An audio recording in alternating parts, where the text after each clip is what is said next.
In European Union we succeed with so many things, and it's 2023 and we still not succeeded with the thing which should be obvious and natural, gender equality. We were pushing hardly that the next EU health strategy will recognize sexual and reproductive health rights, that this standard will be a common standard from the perspective of health rights for all the EU citizens.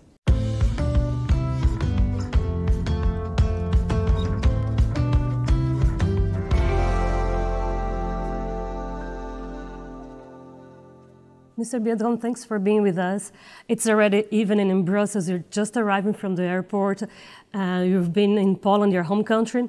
Well, Poland is a country that has been in the spotlight in the last few years for the deterioration of the women's rights there. And this parliament has been very vocal about it. It has criticized the de facto ban on abortion. It has asked the European Union to do something to change the situation. But how far can the European Union go in that sense? Thank you for having me. And of course, we see the deterioration of women's rights in Poland. Polish women in today's Poland, they have less rights than when Poland was entering European Union in 2004. So you see there's something going wrong, and this backlash is not seen only in Poland, but in other member states. What European Union should do is to create finally a union of equal rights for everyone. And it shouldn't be a dream. Since we created a union of standardization of roaming system, of the chargers, why should we not create a system of standard rights for women's rights? And this is not the case in 2023 in European Union, which should lead by example. But when we talk about reproductive rights and abortion, that comes into national competency, right? So some critics say that would be meddling into national affairs to try to change something in there. What do you respond to that? Women's rights are human rights. So from this perspective, should women have a choice to decide about her body or her life? It's her body, her life, and it should be her choice. And it's not the case in many member states. And when we see the situation where in today's Poland, because of the judgment of so-called constitutional tribunal, which says de facto that women cannot execute legal and safe abortion, and because of that 6 citizens dies, there's something wrong.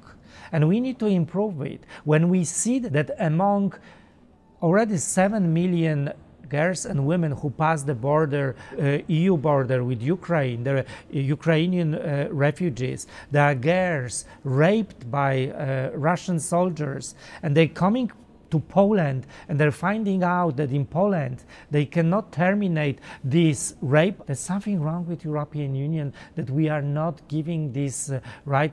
And which tools does the European Union have to pressure national governments to change that?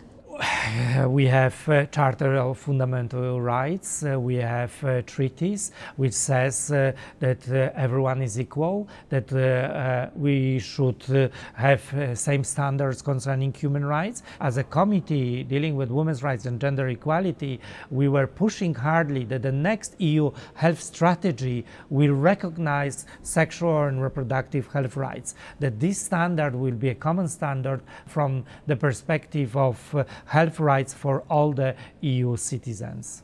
And another important issue that you're dealing with this year is violence against women. The European Commission has put on the table a proposal to create common rules for all European countries to deal with it. Why is it important to have common rules on that? We are tackling so many crimes, and violence against women is not recognized by European Union as a Eurocrime, and it should be a standard. There are 2 important tools which we can use. The first one is mentioned by you, the Pressure Directive combating violence against women and domestic violence. We started to work on that. But the second important file which helps us put the standards on combating violence against girls and women is, of course, Istanbul Convention. Just to explain quickly to people who are watching us that the Istanbul Convention is the main pan-European instrument to fight violence against girls and women. Which should be ratified by all member states, is not the case, and should be ratified by European Union to make a one standard for all, for example, concerning data collection. I know that Parliament had been asking for the European Union to be a party in the convention as well. The Council has just proposed to the Parliament that we will give the green light to ratification of the Istanbul Convention. It's a very much awaited sign, especially in the context of war in Ukraine, where we have millions of girls and women fleeing from Ukraine, seeking protection and finding out that there is no one standard within the European Union concerning protection of girls and women against violence. In practice, what would change by the European Union as a whole body ratifying this convention? Would this change the fact that 6 European countries haven't ratified the convention yet? It will bring the standardization concerning protection, prevention. I mentioned the data collection, but it will also have impact on education of girls and women, boys and men. It will bring a standardization in help for the victims of violence, all the tools which will bring the one approach of European Union, the common approach towards fighting against violence against girls and women. It will be complementary to the proposed directive by European Commission. Cyber violence against girls and women also will be addressed by this directive proposal by European Commission. Istanbul Convention is not mentioning because it's an older document and this phenomenon is developing in internet. So we as European Parliament will make sure that both of these documents will work together. And be complementary, and as be you said. complementary. When it comes to gender equality in the workplace, there has been some positive developments in the European Union in terms of legislation. This Parliament has just recently approved new rules that introduce quotas for women in top jobs of big companies. Why was it necessary? Why is it necessary in 2023 to introduce quotas for women? I know it's surprising to me as well why it's necessary, but it's really needed.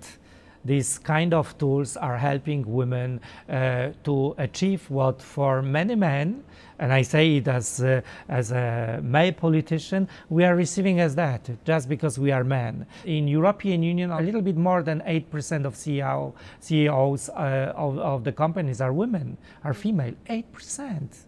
And women are more than half of this society. There is a glass ceiling which stops women of achieving these high positions in companies. Women are more educated. 61% of university graduates in European Union are women. So what happens that they're not getting these high-profile jobs is, of course, this patriarchal system, and this directive, Women on Boards, is trying to handle with it, giving opportunity for women to be represented in publicly listed companies. And I can tell you that I used to be a mayor, and when I became a mayor, I started to manage municipal companies. And in these municipal companies, there were only men.